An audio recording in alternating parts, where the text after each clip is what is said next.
हमारे पास जो आफ्टर क्लिपिंग जो लाइन होगी वो होगी P1 P2 डैश, ठीक। तो जो क्लिप्ड लाइन है हमारे पास P1 P2 डैश, इसमें P1 के कोऑर्डिनेट्स तो ऑलरेडी गिवन है, P2 के कोऑर्डिनेट्स हमें फाइंड आउट करना है, ठीक है।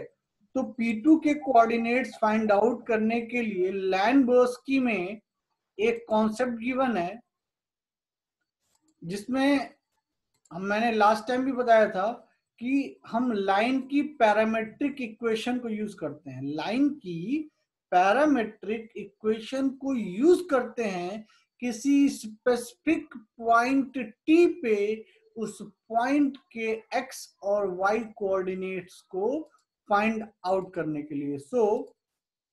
यहाँ पे जैसा कि आप देख रहे हैं P1 P2 किसी स्पेसिफिक पॉइंट P2 डैश पे इंटरसेक्ट कर रहा है, हमें क्या करना है, इस P2 डैश के कोऑर्डिनेट्स फाइंड आउट करना है, यानी इस P2 डैश के लिए हमें x और y को इवेलुएट करना है, ठीक है।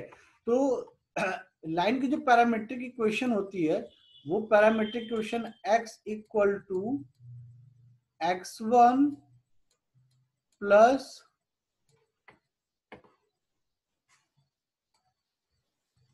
x equal to x1 plus t into del x होती है, जहां पे x1 क्या है, पॉइंट P के x कोऑर्डिनेट, ये ऑलरेडी गिवन है।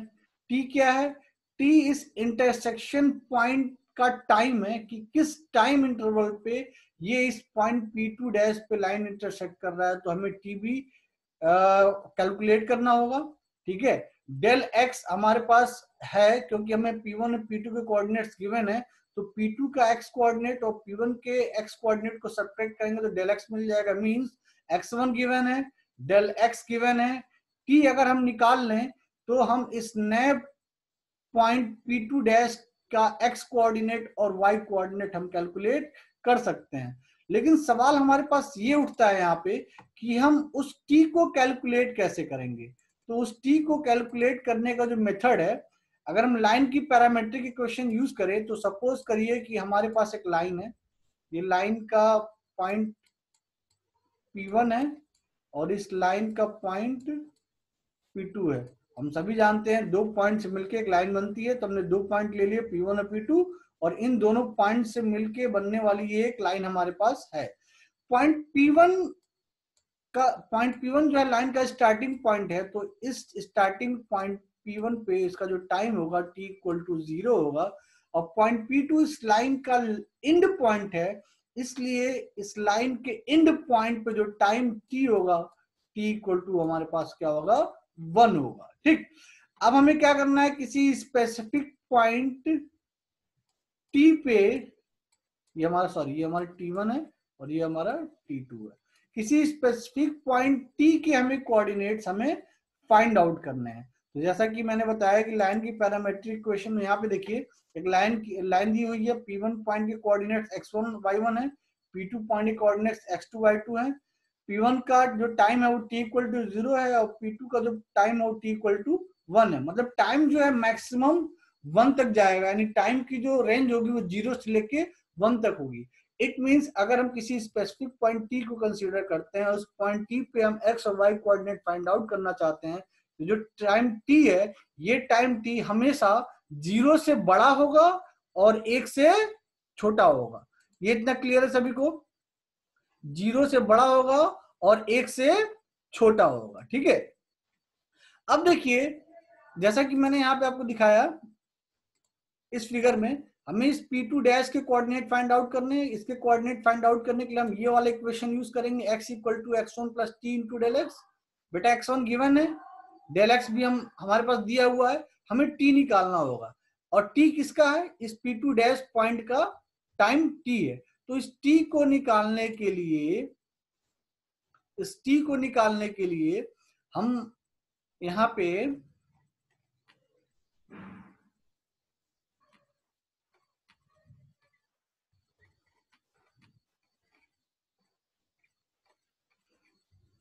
ध्यान देखिए, हमारे पास जो पैरामेट्रिक इक्वेशन गिवन है x equal to x1 plus t into del x, y equal to y1 plus t into del x, ठीक है।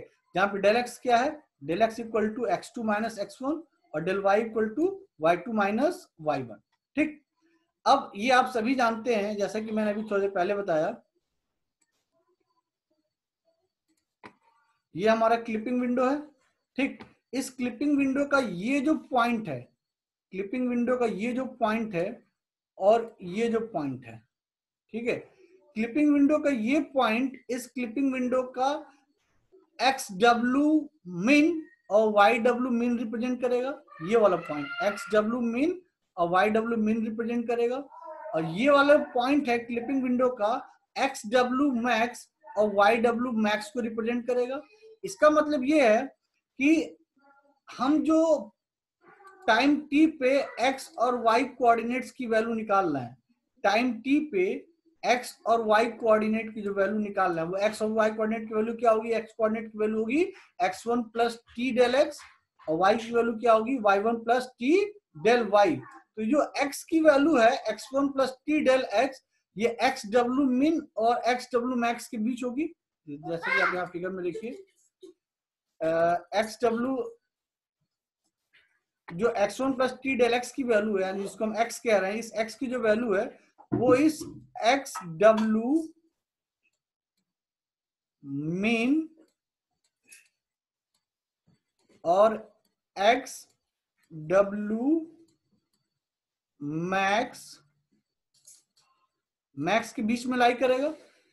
यानी जो x की वैल्यू है, ये जो x एग्जिस्ट कर रहा है, ये इस जो कि टाइम किसी स्पेसिफिक टाइम t पे है, अगर वो टाइम t यहाँ पे है, अगर वो टाइम t यहाँ पे है तो x के कोऑर्डिनेट्स यहाँ होंगे। तो ये जो x का कोऑर्डिनेट है वो एक्स डब्ल्यू मीन और एक्स डब्ल्यू मैक्स के बीच में ही लाई करेगा, मतलब एक्स डब्ल्यू मैक्स से बड़ा नहीं होगा और वाई डब्ल्यू मीन से छोटा नहीं होगा। सेम चीज यहाँ पे देखिए एक्सप्रेशन में दिया हुआ है, इस इनइक्वालिटीज में लिखा हुआ है x1 plus t del x. x1 plus t del x क्या है, x है, जो कोऑर्डिनेट हमें फाइंड आउट करना है। तो x1 plus t del x क्या होगा, ग्रेटर देन और इक्वल टू एक्स डब्ल्यू min, and x1 plus t del x less than और इक्वल टू एक्स डब्ल्यू मैक्स। जैसा कि मैंने आपको फिगर में बताया कि अगर ये पॉइंट P2 डैश पे x के जो कोऑर्डिनेट हैं, ये x के कोऑर्डिनेट एक्स डब्ल्यू मीन से के बराबर होंगे या इससे बड़े होंगे, और एक्स डब्ल्यू मैक्स से छोटे या इसके बराबर होंगे।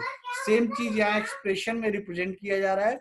ऐसे ही y के लिए एक्सप्रेशन है x1 plus t del y is always greater than or equal to yw mean and always less than or equal to yw max। ठीक, तो हमारे पास ये दो इनइक्वालिटीज गिवन है। इन दो इनइक्वालिटीज को यूज करके हमें इसको किसी और फॉर्म में चेंज करना है। वो फॉर्मेट क्या होगा, t into p k less than और इक्वल टू क्यू के।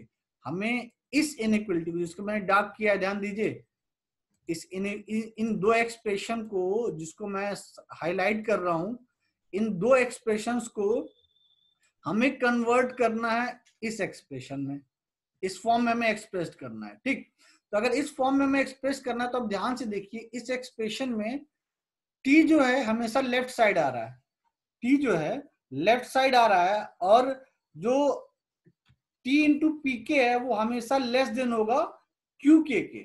तो अगर मैं इस वाले, पहले मैं इस एक्सप्रेशन की बात करता हूँ, सिर्फ इस एक्सप्रेशन की, तो इसमें अगर ध्यान दीजिए यहाँ पे लिखा हुआ है एक्स डब्ल्यू min less than equal to x1 plus t del x. तो अगर मैं टी डेल एक्स को एक साइड करूं तो टी डेल एक्स इस एक्सप्रेशन से किसके अकॉर्डिंग रिप्रेजेंट हो रहा है, टी इंटू पी के।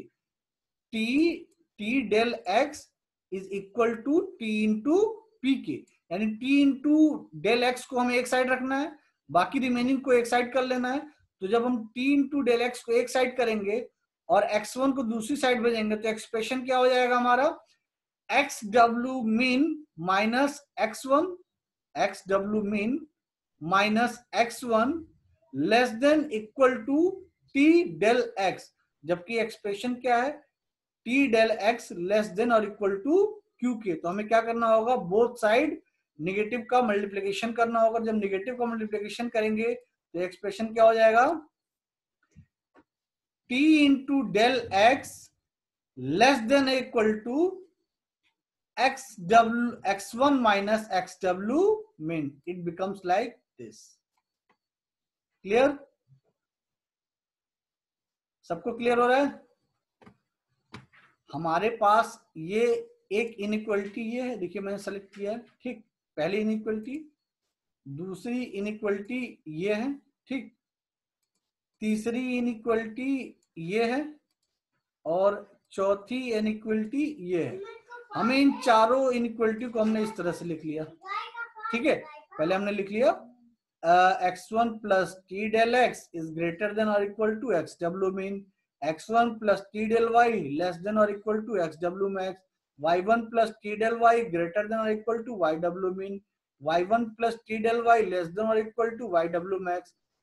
अब हमने क्या किया, इसको इन चार इनइक्वलिटीज में कन्वर्ट कर लिया। लेकिन अब ध्यान से देखिए अगर यहाँ पे, तो यहाँ पे इन चारों एक्सप्रेशंस में जो लेस देन और ग्रेटर देन का साइन है वो अलग अलग डायरेक्शन में लगा हुआ है। हमें क्या करना है, इसको इस फॉर्म में चेंज करना है।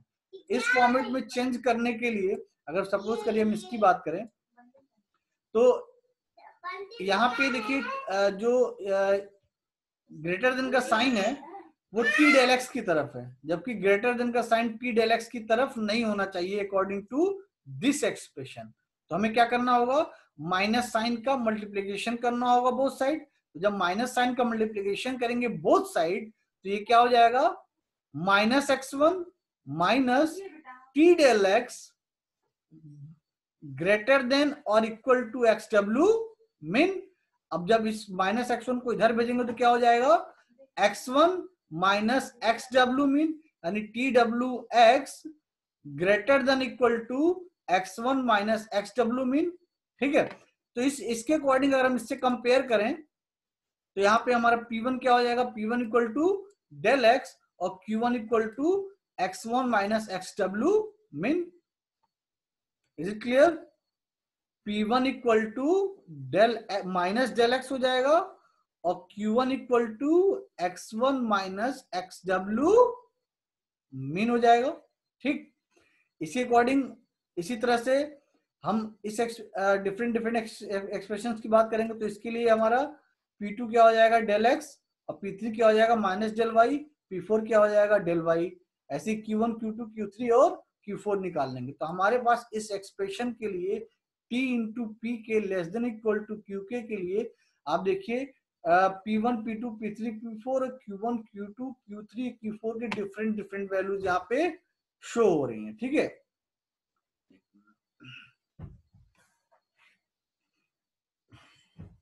एक मिनट होल्ड करिएगा।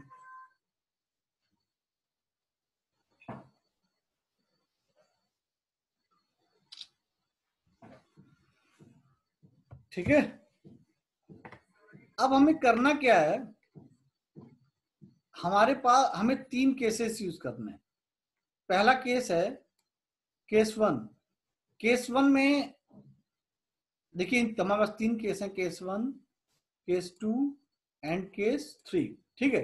इन तीनों केसेस में सबसे पहले हम पीके की वैल्यू चेक कर रहे हैं कि पीके की वैल्यू 0 है या पीके की वैल्यू लेस देन 0 है या पीके की वैल्यू ग्रेटर देन 0 है। अगर पीके की वैल्यू 0 होती है इसका मतलब जिस लाइन को हमें क्लिप करना है वो लाइन क्लिपिंग बाउंड्री के बाहर है। कहने का अर्थ है इफ पीके इक्वल टू 0 तो हमारी क्लिपिंग लाइन कहां एग्जिस्ट करेगी, लाइक दिस, क्लिपिंग विंडो के बाहर एग्जिस्ट कर रही है।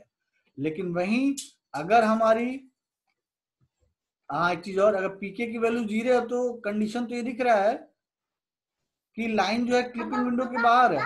लेकिन इस पीके इक्वल टू 0 पे अगर क्यूके की वैल्यू लेस देन 0 है तो लाइन डेफिनेटली बाहर होगी, और इस पीके इक्वल टू 0 पे क्यूके की वैल्यू ग्रेटर देन 0 यानी क्यूके पॉजिटिव है तो उस केस में लाइन क्लिपिंग विंडो के अंदर एग्जिस्ट करेगी और कंप्लीटली अंदर एग्जिस्ट करेगी।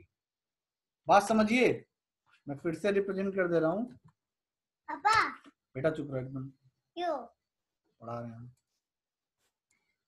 ये हमारी क्लिपिंग विंडो है, ठीक है। ये हमारा एक्स कोऑर्डिनेट है, एक्स एक्सिस है, ये वाई एक्सिस है। हमने 3 केसेस बताए। केस फर्स्ट में कह रहा हूं कि जो पीके है, पीके जो है, पीके क्या हो जाए, 0 हो जाए। ठीक है, तो अगर पीके 0 होगा उस केस में लाइन जो है इस क्लिपिंग विंडो के, इस रेक्टेंगुलर क्लिपिंग विंडो के बाहर एग्जिस्ट करेगी, कहीं भी एग्जिस्ट कर सकती है, इस क्लिपिंग विंडो के बाहर एग्जिस्ट करेगी। लेकिन अगर इस पीके इक्वल टू 0 पे हमें एक और कंडीशन चेक करनी पड़ेगी कि क्यूके की वैल्यू लेस देन 0 है अगर, तो डेफिनेटली ये जो लाइन है इस क्लिपिंग विंडो के बाहर होगी। लेकिन अगर क्यूके की वैल्यू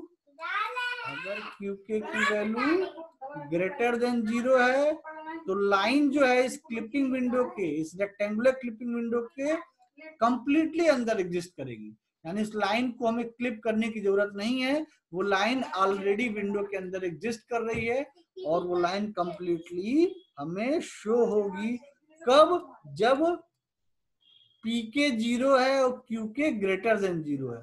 लेकिन जब पीके 0 है और क्यूके लेस देन 0 है तो उस केस में क्या होगा, ये सारे केसेस होंगे कि जो लाइन है वो क्लिपिंग विंडो के बाहर एग्जिस्ट करेगी।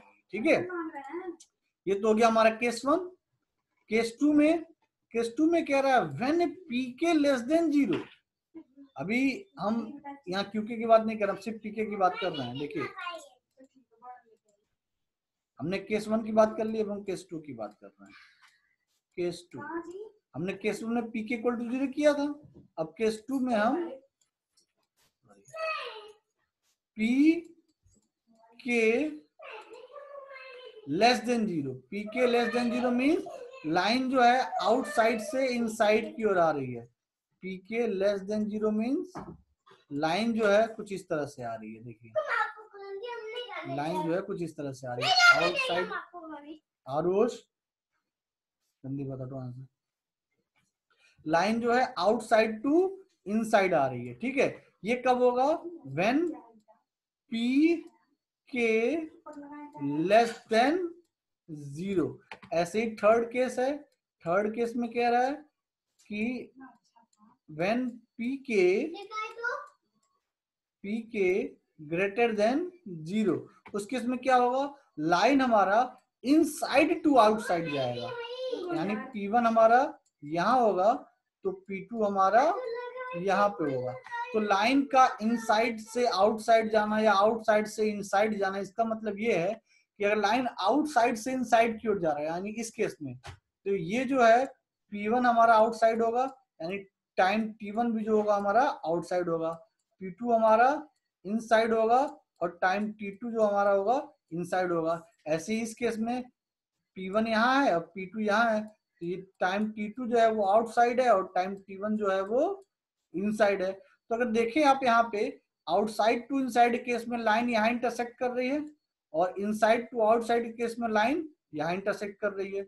यानी हमें इस इंटरसेक्शन पॉइंट का T निकालना है, क्योंकि जब हम T निकाल लेंगे तो जैसे ही हम T कैलकुलेट कर लेंगे तो आपको पता है लाइन की parametric equation x equal to x1 plus t del x के थ्रू, जैसे ही आपको T मिल जाएगा, x1 पता है, डेल x पता है, आप फिर T की वैल्यू पुट करके आप उस x और y कोऑर्डिनेट को फाइंड आउट कर लेंगे इजीली। तो हमारा मेन मोटो क्या है, इस T को निकालना। तो इस T को निकालने के लिए, इस T को निकालने के लिए हमें क्या करना होगा, इस इंटरसेक्शन पॉइंट का T फाइंड आउट करना होगा। और इस इंटरसेक्शन पॉइंट का T हम कैसे फाइंड आउट कर पाएंगे?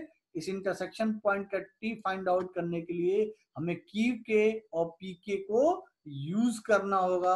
और जब QK और PK को हम यूज करेंगे तब जाके हम T को कैलकुलेट कर पाएंगे। लेकिन आपने यहाँ तीनों केसेस जो देखे, एक केस में पीके की वैल्यू निगेटिव होती है तो एक केस में पीके की वैल्यू पॉजिटिव होती है और एक केस में पीके की वैल्यू क्या हो जाती है, 0 होती है। जब हम टी निकालने के लिए क्यूके अपॉन पीके करेंगे तो सपोज करिए पीके 0 है, पीके 0 means time infinitive, time infinitive means line is outside from the clipping window. ठीक है, हम पीके की बात कर रहे हैं। लेकिन जैसे ही लाइन हमारी नेगेटिव या पॉजिटिव होगी उस केस में हम टी को कैलकुलेट करेंगे। और जब टी को कैलकुलेट करेंगे तो थोड़ा हम एग्जांपल की तरफ चलते हैं तो थोड़ा आपको ज्यादा अच्छे से क्लियर होगा। जैसे कि मैंने एक एग्जांपल दिया था आपको, इस एग्जांपल में रेक्टेंगुलर क्लिपिंग विंडो के कोऑर्डिनेट्स गिवन है ए बी सी डी, ठीक है, और हमें एक लाइन गिवन है P1 और P2 जिसके कोऑर्डिनेट्स P1 और P2 गिवन है। P1 है 4,12 और P2 है 8,8। अब इस लाइन की कोऑर्डिनेट गिवन है, कह रहा है कि इस रेक्टेंगुलर क्लिपिंग विंडो के थ्रू हमें इस P1 P2 लाइन को क्लिप करना है, ठीक। अब अगर हमें लाइन को क्लिप करना है तो सबसे पहले हमें क्या करना होगा, हमें पीके और क्यूके निकालना होगा, ठीक है। अब उस पीके क्यूके निकाल लेंगे जब, तो उस पीके और क्यूके को यूज करके हम टी निकाल पाएंगे। वो टी वो पॉइंट होगा जिस टाइम इंटरवल पे वो लाइन क्लिपिंग विंडो को इंटरसेक्ट कर रहा है। तो यहाँ इस एग्जांपल में देखिए, हमने एक्स डब्ल्यू मिन निकाला, एक्स डब्ल्यू मैक्स ले लिया, वाई डब्ल्यू मिन ले लिया, वाई डब्ल्यू मैक्स ले लिया, जो कि ऑलरेडी गिवन है। डेल एक्स भी गिवन है, डेल वाई भी गिवन है, यानी x2 minus x1 and y2 minus y1। अब ध्यान दीजिए, यहाँ जो मैंने नोट्स दिया है, इस नोट्स में देखिए यहाँ साफ साफ लिखा हुआ है P1 equal to minus del x and Q1 equal to x1 minus XW। इस तरह के P1 P2 P3 P4 और Q1 Q2 Q3 Q4 सारे वैल्यूज दिए हुए हैं। इसी टेबल को क्या करना है, हमें वहां यूज कर लेना। जब इस टेबल को हम यहाँ यूज करेंगे इस न्यूमेरिकल में, देखिए P1 क्या था हमारा डेल एक्स, और डेल एक्स क्या निकाले थे 4, तो P1 क्या माइनस डेल एक्स, और डेल एक्स की वैल्यू 4 है तो P1 क्या हो जाएगा -4। ऐसे P2 क्या हो जाएगा 4, P3 क्या हो जाएगा 4, P4 क्या हो जाएगा -4। Q1 क्या था x1 minus XW mean, x1 given है, XW मीन गिवन है, तो हम क्या करेंगे x1 माइनस XW मीन कर देंगे तो हमें Q1 पता चल जाएगा जो कि -1 है। ऐसे Q1 Q2 Q3 Q4 को हमने इवेलुएट कर लिया, ठीक है। अब हमारे पास P1 से लेके P4 और Q1 से लेके Q4 तक की वैल्यू गिवन है। अब हमें क्या करना है बेटा, T निकालना है, और T होता क्या है, T होता है QK बाई PK। तो अगर ऐसे T equal to QK by PK है अगर, तो ऐसे तो देखा जाए T की 4 वैल्यूज हो जाएंगे, क्योंकि Q1 upon P1, Q2 upon P2, Q3 upon P3, Q4 upon P4। ऐसा तो T की 4 वैल्यूज हो गई ना। अब हमें कौन सी वैल्यू कंसीडर करनी है, इसके लिए हम T की सारी वैल्यू निकालेंगे और उन सारी वैल्यूज को कुछ इस तरह से ट्रीट करेंगे, जैसा कि यहाँ पे देखिए, find all PK where PK less than 0। एक बार में ये उन सारे पीके की वैल्यू ले रहा है जो कि नेगेटिव है, और एक बार में ये उन सारे पीके की वैल्यू ले रहा है जो पॉजिटिव है। यानी एक बार ये उस केस में टाइम निकाल रहा है जब पीके की वैल्यू नेगेटिव है, और एक बार ये उस केस में टाइम निकाल रहा है जब पीके की वैल्यू पॉजिटिव है। मींस जब पीके की वैल्यू नेगेटिव होगी उस केस में ये P1 और P4 को यूज करके टाइम निकालेगा, और जब पीके की वैल्यू पॉजिटिव होगी तो उस समय ये P2 और P3 वाली वैल्यूज को यूज करके टाइम निकालेगा। जब टाइम निकालेगा तो जब उस केस में टाइम निकाल रहा है जब P की वैल्यू निगेटिव है, तो ये क्या करेगा, वो उन सारे टाइम्स को, उन सारे मैक्सिमम टाइम्स को कंसीडर करेगा जो कि QK बाई PK हैं, और PK वहां पे क्या हो, निगेटिव हो। तो इसके अकॉर्डिंग अगर देखा जाए, इसने जो टाइम निकाला उस टाइम के लिए इसने P1 और P4 को कंसीडर किया। तो टाइम निकालने के लिए क्या होता है फॉर्मूला, QK बाई PK। तो अगर P1 ले रहा है तो P1 के करस्पॉन्डिंग में कौन सी वैल्यू लेगा, Q1, means Q1 upon P1 -1 upon -4। तो यहाँ देखिए -1 अपॉन -4 क्या हो जाएगा,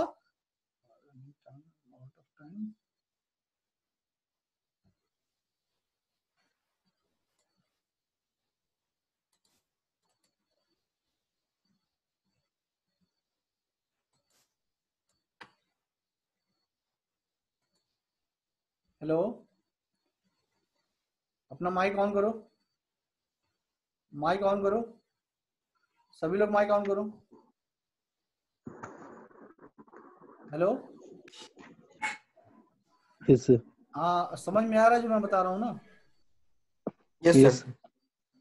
देखो करना कुछ भी नहीं है, हमें बेसिकली क्या करना है, जैसे तुम लाइन खींचोगे तो लाइन उस रेक्टेंगुलर विंडो को कहीं कट करेगी, ठीक है। जिस पॉइंट पे कट करेगी उस पॉइंट का हमें टाइम निकालना है, किस टाइम पे वो लाइन को कट कर रही है, ठीक है। क्योंकि लाइन का जो स्टार्टिंग टाइम है वो t=0 है, लाइन का एंडिंग टाइम t=1 है। तो हमें वो इंटरसेक्शन पॉइंट का t निकालना है, क्योंकि जब हम t निकाल लेंगे तो हम डेफिनेटली x और y कोऑर्डिनेट को फाइंड आउट कर पाएंगे, क्योंकि लाइन की जो पैरामेट्रिक इक्वेशन होती है वो x=x1 + t × del x है। अब t को निकालने के लिए हमें क्या करना होता है, qk/pk करना होता है। तो हमारे पास आप देखिए यहाँ पे qk की भी सारी वैल्यूज हैं और pk की भी सारी वैल्यूज हैं। हमें क्या करना, बस qk/pk करके सारी वैल्यूज निकाल लेनी है। लेकिन qk/pk में हम सिर्फ उस qk और pk को कंसीडर करेंगे जिस केस में एक बार में जब वो pk लेस देन 0 हो और एक बार में जब वो pk ग्रेटर देन 0 हो। तो अब यहाँ इस एग्जांपल में अगर आप ध्यान से देखें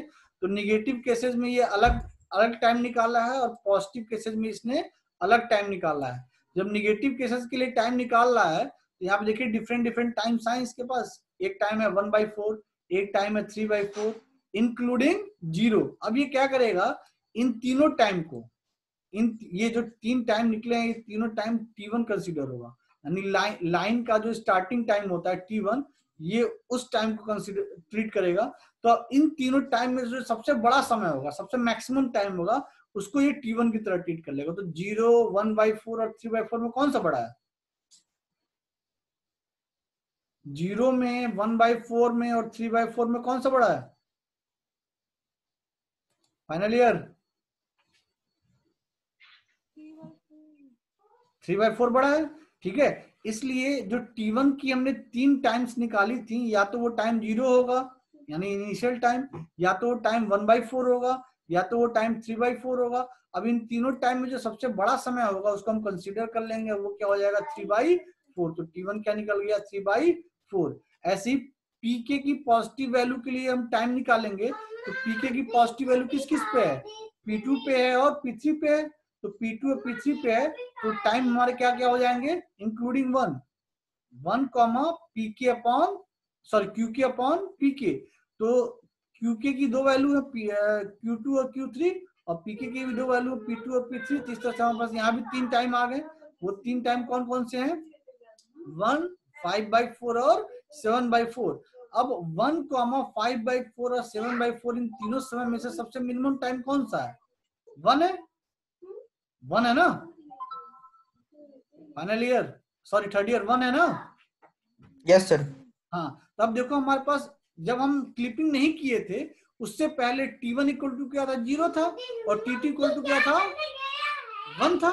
अब जब हम क्लिपिंग करने बैठे हैं तो हम देख रहे हैं कि वो t1 जो पहले 0 था, अब वो t1 0 ना होके क्या हो गया 3/4 हो गया, 3/4 हो गया। और t2 जो पहले 1 था वो भी अभी भी 1 ही है, ठीक है। इसका मतलब अब हमारा जो इनिशियल टाइम t1 था, जो कि 0 था, वो 0 से क्या हो गया है 3/4 हो गया। यानी अब जो नया कोऑर्डिनेट बदल रहा है वो p1 का चेंज हो रहा है। यानी जो क्लिपिंग लाइन होगी वो क्लिपिंग लाइन p1 p2 ना होके p1 डैश p2 होगी, p1 डैश p2। यानी हमें p1 डैश के कोऑर्डिनेट्स निकालने के लिए हमने एक नया टाइम t1 निकाल लिया।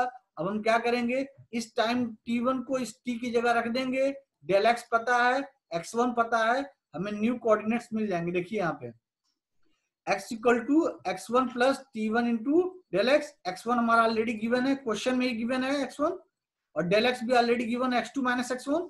t1 अभी हमने निकाल लिया 3/4। तो हमारा नया पॉइंट का जो कोऑर्डिनेट x1 डैश था वो क्या आ गया 7। ऐसे y1 डैश जो है नए पॉइंट का कोऑर्डिनेट क्या आ गया 9।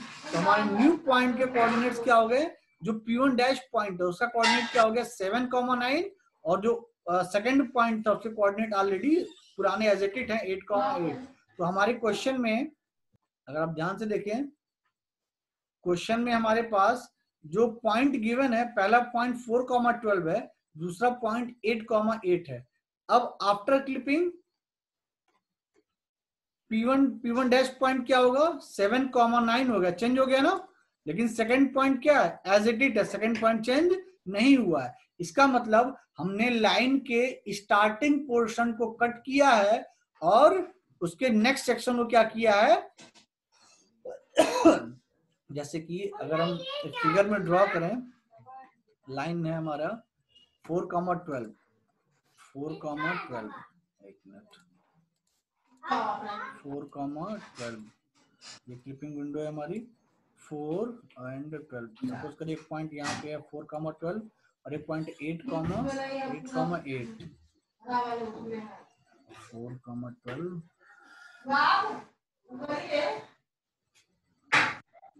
4 and 12।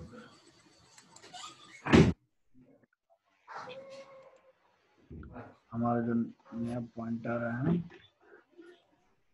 7,9। सपोज करिए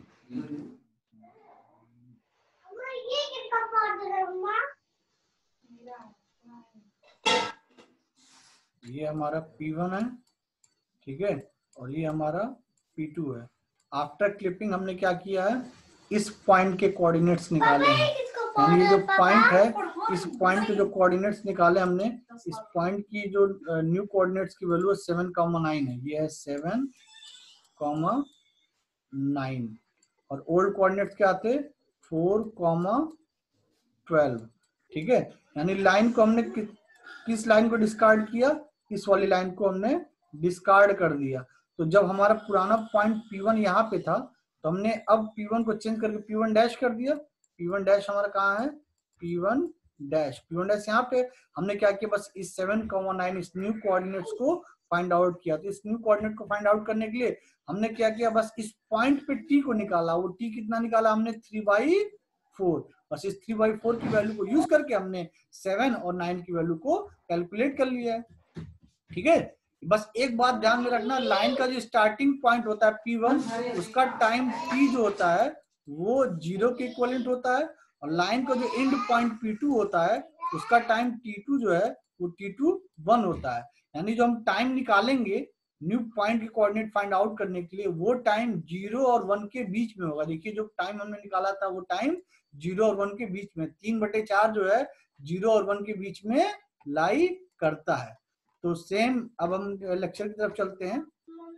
यहाँ देखिए हमने T1 और T2 निकाल लिया। अब यहाँ कह रहा है कि if T1 greater than T2 the line is completely outside the clipping window.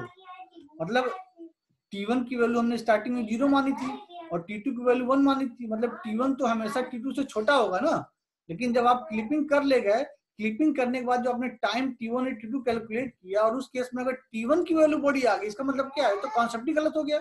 उस केस में हम क्या मानेंगे कि लाइन जो है आउटसाइड द क्लिपिंग विंडो होगी, ठीक है। लेकिन अगर T2 छोटा है, T1 छोटा है T2 से, इसका मतलब लाइन जो है, लाइन की क्लिपिंग करने की जरूरत है। और वो क्लिपिंग करने के लिए यहाँ कुछ एल्गोरिथम्स के रूल एंड रेगुलेशन दिए हैं, इसको आप देख लीजिएगा, आपको बिल्कुल आसानी से समझ में आएगा। देखिए साफ साफ कहा है, when p k less than 0 the parameter t is used to update T1। यानी जिस T1 इक्वल टू आपने 0 माना था उसको आप अपडेट करेंगे, यानी नया T1 कैलकुलेट करेंगे। अगर p की वैल्यू ग्रेटर देन 0 है तो क्या अपडेट करेंगे, T2 को अपडेट करेंगे। यानी आपके पास T2 पहले 1 था, अब उस T2 को 1 ना मान के आप कुछ और मानिए, नई वैल्यू कैलकुलेट करिए। अब उस T1 की जो आपने सारी वैल्यूज कैलकुलेट की उसमें से मैक्सिमम वैल्यू ले लीजिए, और T2 की जो सारी वैल्यू कैलकुलेट की उसमें से मिनिमम वैल्यू ले लीजिए।